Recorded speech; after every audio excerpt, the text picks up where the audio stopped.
If we look here, we see that these layers of rock, the outcrop is absolutely full of fossils. It's completely packed with fossil shells. But in fact, I'm not going to collect from here. By far the easiest collecting is just over here in the loose boulders. Hard surface for hammering.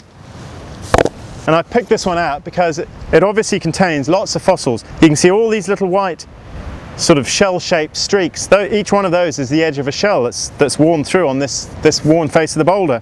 These rocks are hard, so I'm going to use safety goggles. Really, really important.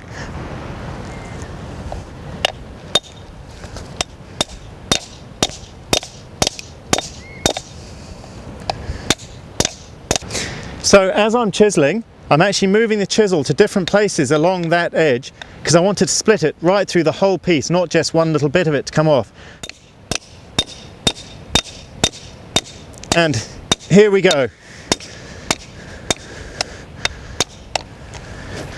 And this is always the moment of truth, to see what you found. Oh my word, look at this. So this is absolutely fantastic. We've just split this rock and it's covered with these fossil shells. This is the first time in over 200 million years that these fossil shells have seen the light of day. We're the first people to see these. And in fact, in this place, there are just tens of meters of rock, layers of strata like this, that are packed with these shells. There must have just been countless billions and billions and billions of them living on the seafloor at this time.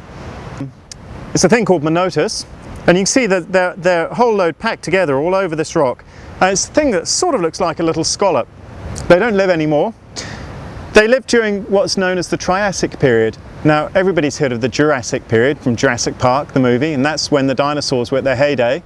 Well, the Triassic was the geological period that was before that. The group of clams called Monotis are very useful to geologists and paleontologists because actually they evolved very quickly through the Triassic period. There were lots of different species. One species lived for a while and then it evolved into something a little bit different, that evolved into something a little bit different.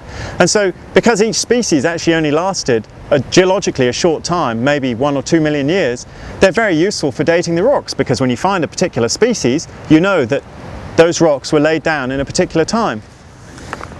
So of course the final really important step is to make a note about where you found each specimen and any other notes that you think are relevant. If you get keen on fossil collecting, you might end up with quite a lot. In a few years down the track, you might want to know exactly where you got a particular specimen before. You might want to go back and collect some more. Or who knows, you might actually find something scientifically really important, and in which case it's also important to know where it came from.